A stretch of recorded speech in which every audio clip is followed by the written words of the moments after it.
Welcome to This Week in Missouri Politics, the week before spring break. Very busy week in Jefferson City with a huge accomplishment coming out of the state Senate. And we are here with a guy who was at the center of everything this week, Senator Curtis Trent from Springfield. Welcome back to This Week in Missouri Politics. Yeah, it's great to be here. I mean, so I guess everybody was geared up for the last 2 weeks for this like all-night filibuster, this big, huge, bloody war. It kind of felt like you got in a room and you negotiated something that was able to get a little bipartisan support. And everybody, I felt like coming out of that room feeling good about a major education bill, maybe the biggest one since the foundation formula. Yeah, I think that's right. I mean, I think you did see a degree of cooperation that is very heartening to me as a member of the Senate. And I think this is a piece of legislation which the importance thereof can't really be understated, although I think it will take some time for the full impact to be realized. I think this is a major step forward for Missouri as a state that meaningfully implements student choice, education freedom, where you're putting parents in charge of their students' destiny. So walk us through. Let's say you're a person that loves your public school. You're on a school board. Your kid's the captain of the football team. You're going to get a substantial increase in money for that school, right? Yeah, public schools are going to do really good under this bill as well. Teachers are going to do really well. Pay increase. There's a pay increase for teachers. To go to what in the Senate version that you passed out. What is the impact on a teacher salary? I think it'll be pretty significant. I don't have the exact dollar amount in front of my mind, but it's going to be a noticeable increase. Then if you're a parent that wants more choice, let's say you want a different public school, you want to go to a private school. Mm-hmm. This is going to substantially increase the ability of the state to give you essentially an education savings, but call it is. It's what are you going to voucher, whatever you call it. It's going to give you a choice to take something and go somewhere, and the state's going to pay for you to go to school somewhere else that of a private nature. Mm-hmm. Well, and competition I think makes everything better. So not only will parents have the opportunity to take their kids to that educational opportunity of their choice, I think that's going to help public schools improve and give them more incentive to improve, sort of the customer service side of it. A good educational package that attracts parents and students to their facilities as well. Well, I mean, to me also, there's some things in there. Some folks that are big public school advocates are just sick of DESE. I mean, I honestly don't even know what DESE does. And you gave them some flexibility from DESE, some small kind of maybe the openings of some flexibility under that umbrella, but maybe to get a little bit of distance from in that. Well, and here's the thing: if you need to have accountability in whatever system that you have, and in my mind, the way to have that accountability is to have parents being able to choose where they go. Because there's got to be some accountability for the people that are doing the accountability, right? Right. And at some point, who's over? I swear, I really think DESE could not show up, and I don't know how many weeks it would take for somebody to notice, but under 6 or 7. Yeah, but if you replace DESE's accountability with parents' accountability, I mean, to me, that's a win-win for everyone, and it gives schools the flexibility they say they want, but they still have the accountability of the students being able to leave. Break this down for me. I've always felt like at the end of the day, all these very intelligent people come to this issue from a lot of different angles. A parent that cares in a home where the kid is safe, healthy, well-fed. I still think it's just hard to get around that basic fact, and the government can do a lot. You'd have a great school, but boy, without that parent, I mean, that is, to me, the general underlying factor of a lot of educational success. No, I think that's true. Parents have to be a big part of this solution, and they have to be engaged in their child's life, and they have to be engaged in the learning process. But when parents just have a one-size-fits-all, take-it-or-leave-it education system, I think they can feel like they don't have any power or any say-so over what's happening, and that causes them to disengage from the process. And if you tell them, hey, you have a choice, you have a real choice, you can send your kid where you want to, then those parents which maybe have been more hands-off will say, oh, I'm actually a key part of this process, I'm going to be involved now. Well, that's interesting. So you think maybe offering them more options might engage more parents? I think it would. I mean, I suspect, like any of us, if we have more options and we think about those options in the context of what we want. And I think what every parent wants is a good education, a good foundation for their child's future. the magnitude of this bill, I think you're right. Because it came through some compromise, it almost takes away some of the drama of some of the more pitched battles in the Senate. Yeah. But this is a big thing, and you couldn't have a more contentious Senate. Yeah. I think it feels like we're kind of coming to the end of a pretty contentious era, but still in it. You became chairman in this session, and we're not even to spring break yet. I guess in those really choppy waters, it does surprise me. I think a lot of folks, you're able to pass a major piece of legislation with a bunch of folks that from the outside look like they hate each other. Well, I firmly believe that people respond to incentives, and that's not just in an education context. That's in pretty much every context. And I tell you, when I knocked doors when I was running for the Senate, I think other people was out there talking to the public, engaging with the public. You soon find out that education freedom is a high priority for Missourians. And I think at the end of the day, no matter how contentious, no matter how dramatic that gets in the chamber, everyone there is responsive to the needs of the public that voted for them and sent them there to be there. Break this down like we're sitting at Buc-ee's down in Southwest Missouri, right? Education freedom sounds great. What the hell does that mean when there's an ESA program? How could a parent that's listening to what you say says, you know what, I'd like to look into this.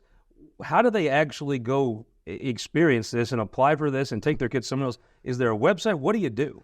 Well, we've got to finish passing it first. Sure. But there's eligibility criteria, and I suspect this is a program that's administered by the state treasurer, and so my expectation is as a program, if we're able to successfully get it passed through the rest of the process and get it signed, and the expansion is in place, there's going to be a lot more information. There's an ESA program now, though, right? There is, but it's very limited. If you wanted to find it, though, you just Google Missouri ESAs. Is that where you go? Yeah, I mean, that would be a good start. And you can also talk to your legislator, and they can help you get there. But, the expansion is where it's going to really become generally available for everyone.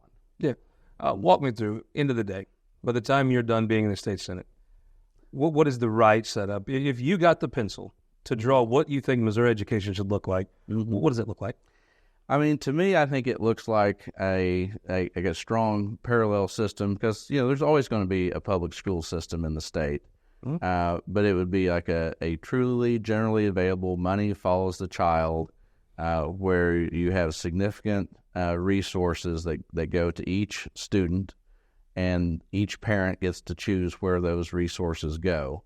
And whether that's a public school, a charter school, a private school, or even a homeschool, that we are truly focused on using state resources to provide education and not just to sustain institutions or structures. Today, is there enough accountability in the charter and private schools?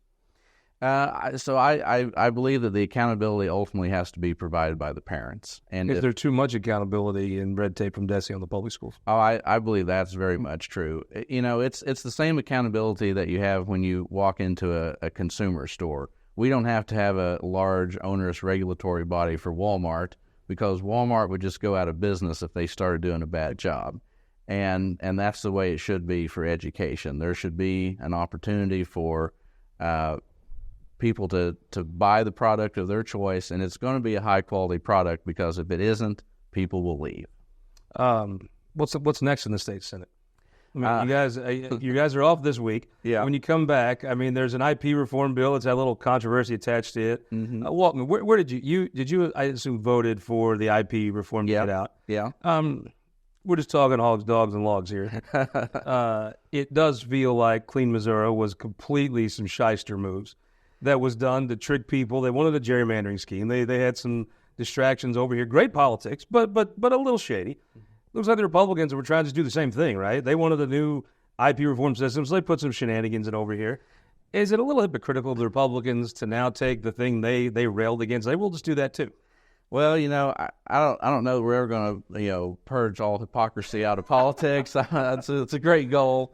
But I do think that when you're dealing with an issue as complex as IP reform and elections, none of these things stand in isolation. And so, I think there is a meritorious argument to be made that... The Sean Nicholson argument.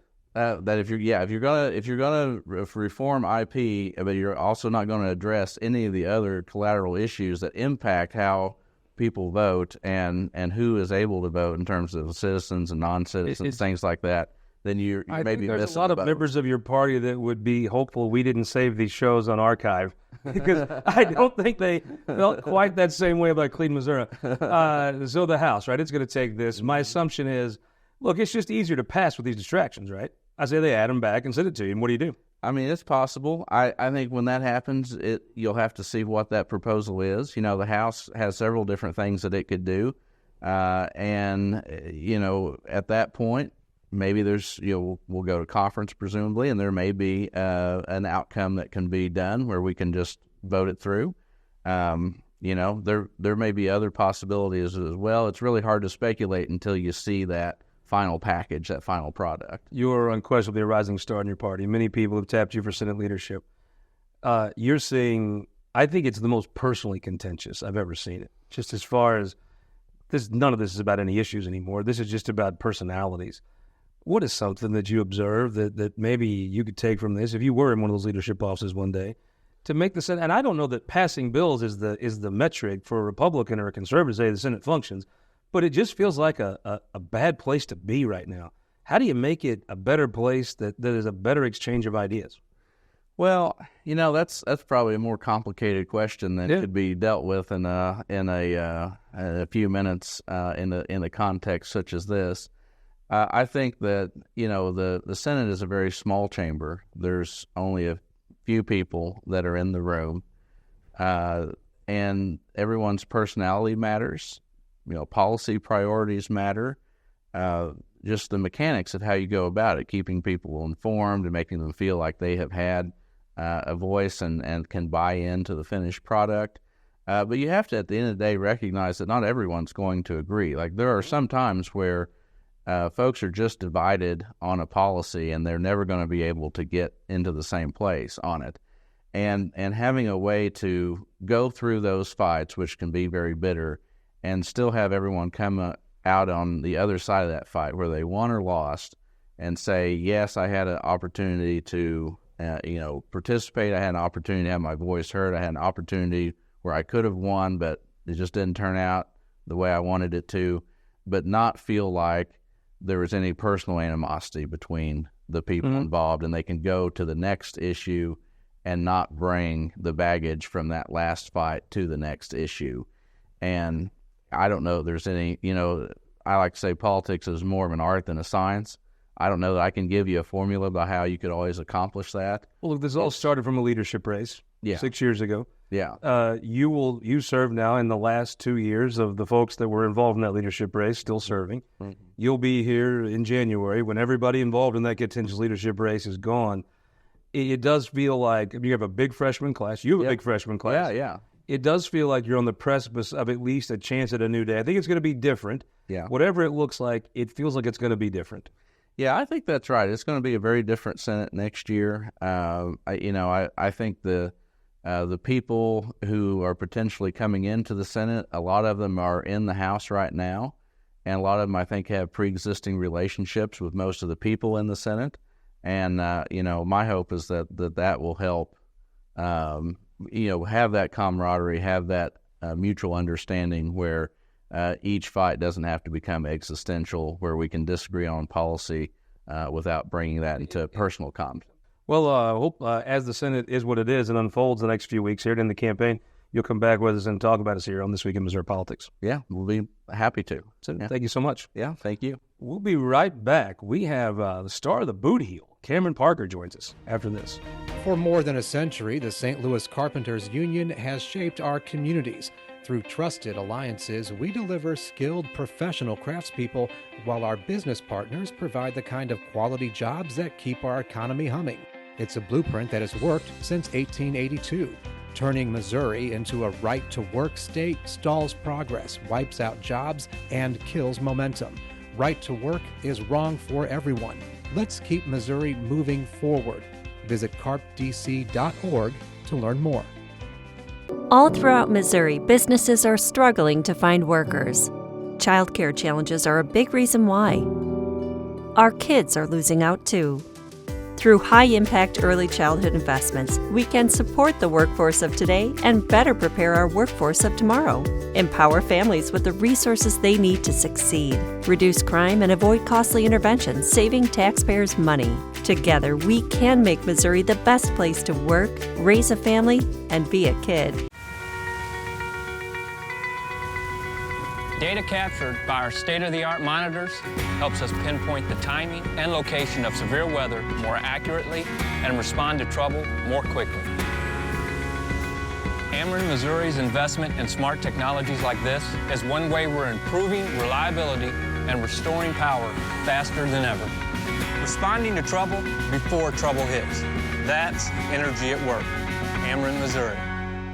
Welcome back to This Week in Missouri Politics. Opinion Maker Panel time. LaKeySha Bosley from 314. It was 314 day this week, and you look ready. Thank you. I am ready. I am wearing one of our own Black-owned clothing brands and also stores within the city foundry. It is called Hustle City with 314 because you can't spell hustle without STL. All right, now how can folks find that on the internet?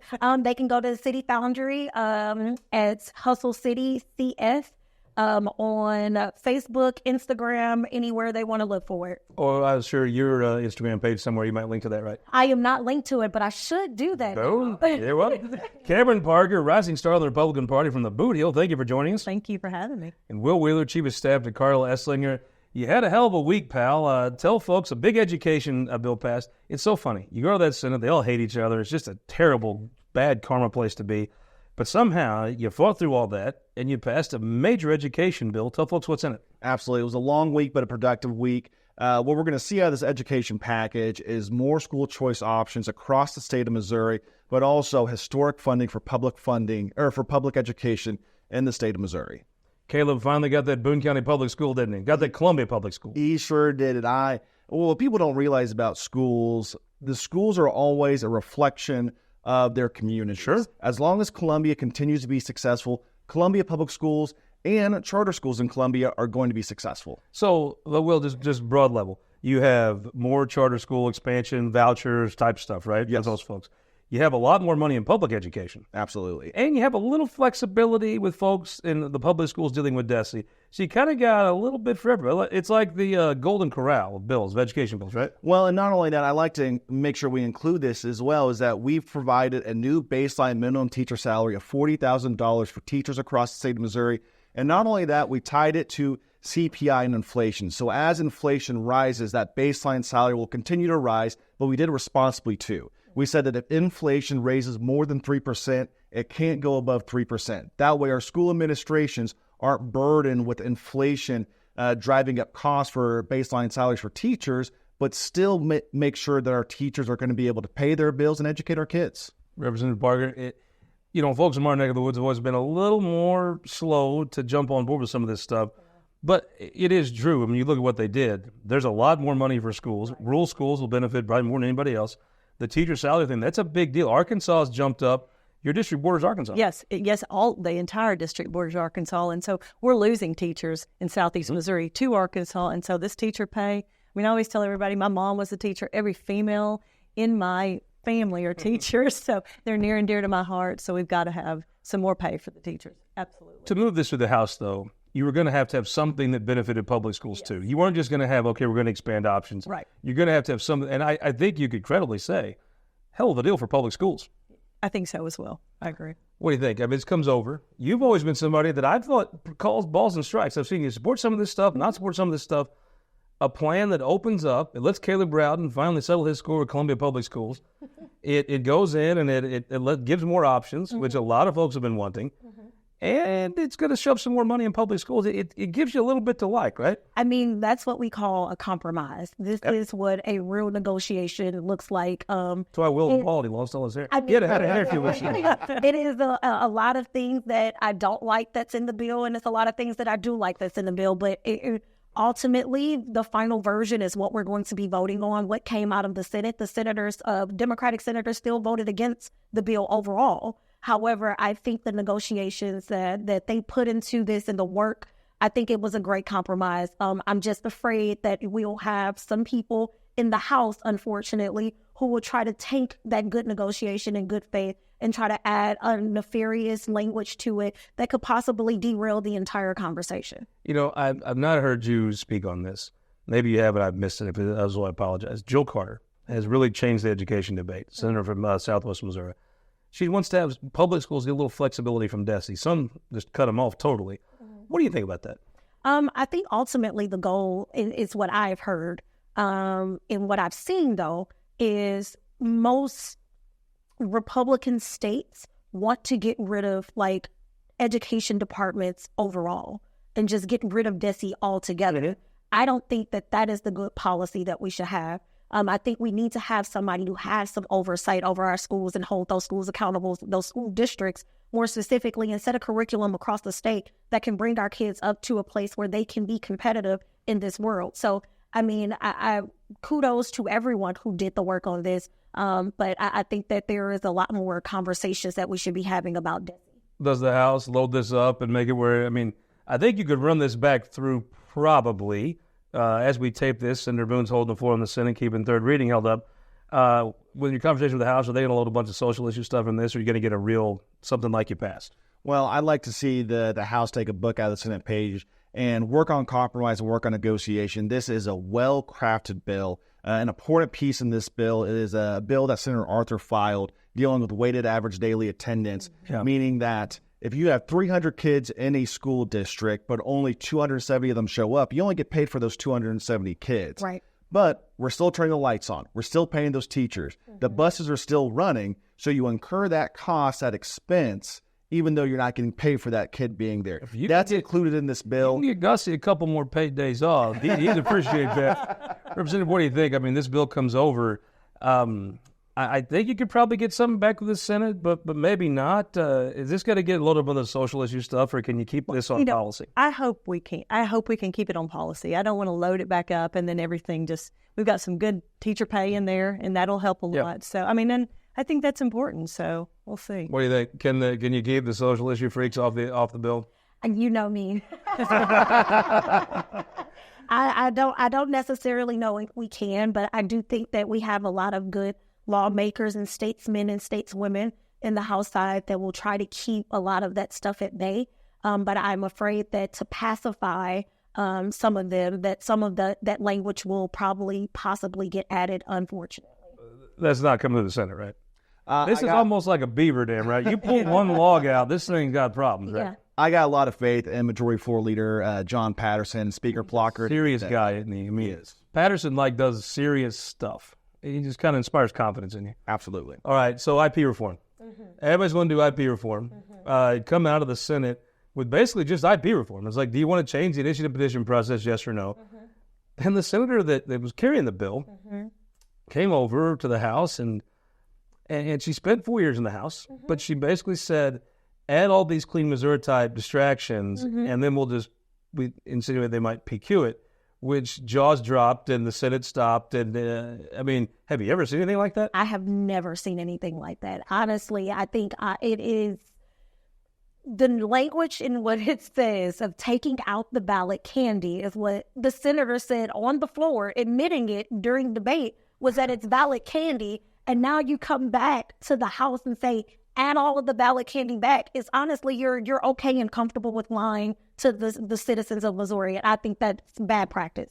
You've been here a year and a half now, but I mean, you had to be kind of shocked to see a senator basically come and just say, I'm going to subjugate myself to the House. Yes. Very unusual. Well, I mean, not your normal thing, right? I do think there's going to be a run at adding some kind of distraction to this. But how do Republicans take this? After Clean Missouri, every Republican on this show said, it's deceptive, it's wrong. I agreed with them. It's good politics, but it's deceptive. I was shocked the courts let them do it. But they had all these distractions in Clean Missouri to get their gerrymandering scheme through. Republicans are trying to do the same thing, right? I think the important thing to know with everything going on is when we passed the IP reform bill out of the Senate, there was 24 votes to pass it out, as currently is as we send to the House. I don't know if there's enough votes in the Senate to pass it if you put the quote-unquote ballot candy back on there. Well, I mean, Representative, I get it. It's easier to pass with a bunch of distractions that sound good with the thing you want to do. It's what the Democrats did. You weren't here for that, but I mean, the bizarre part is these Republicans act like they didn't spend 3 years calling Sean Nicholson all kinds of names for doing a little shady, but effective. They just took his playbook, right? It looks like that, Scott. What do you think? Do you think folks back home will want to change the IP process? I think it's good policy to make it hard to amend the Constitution. I don't know that you win the argument on the merits. Right. I agree with you. I mean, back home, I'm not sure that they would want to just jump in the middle of this for sure. I mean, I think the Republicans are in a conundrum, just like a gerrymandering scheme you could have passed, right? So you had a bunch of goofy distractions, and people, they took the bait, right? Good for Sean. Then ultimately, the Republicans go over the whole different level of distractions and undid it. But now they're just this is just clean Missouri with different language, right? I mean, I think that it's fair to say that lying to the people anytime is bad practice. It isn't lying, though. It is lying because you're not. Deception is a. Well, it's not lying. It's lying by omission. Okay, fine. I think it's lying. It's deception by inclusion. But if you're not telling the people exactly, and this is why we have such a hard time with people trusting the system, trusting and being a part of the process to begin with, because they feel like it's always the other shoe is going to drop. And essentially saying, hey, we're willing to pass this out of the Senate, but go right back to 163 other folks and say, add it all back in. That's aligned with how the people feel right now, is that politicians and public servants are not doing what's in the best interest of what they want. And they are telling them. They're a little deceptive, right? No, you should not be deceptive as a public servant. I'm just saying they are being a little deceptive. I mean. Well, is it deceptive to say clean Missouri is wrong because it's gerrymandered with a bunch of distractions? Then we want to change the IP process with a bunch of distractions. I think you're absolutely right. It is deceptive. And I think we need to give more credit to Missourians. If you put IP reform on the ballot and say, let's make it harder to amend the Missouri Constitution, because that is our founding document. There's a good case to be made for that. You go to Kennett, Missouri, you go to West Plains, Missouri, they're going to say, yes, we need to make it harder to amend the Constitution. Oh, well, they're about to amend us off the air, so with a minute left, 2-1.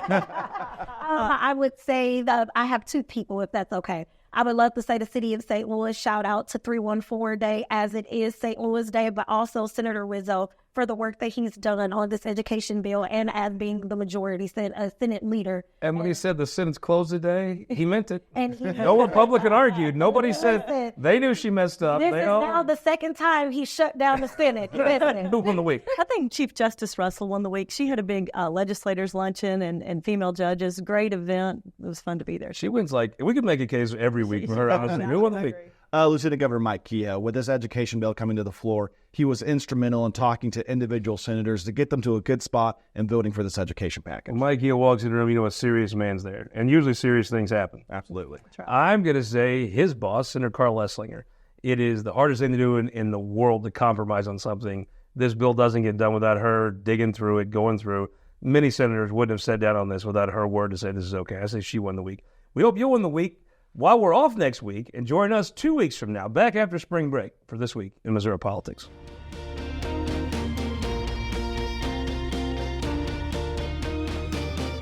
This Week in Missouri Politics is sponsored by the Missouri Automobile Dealers Association, Ameren, Spire, and the United Electric Cooperative.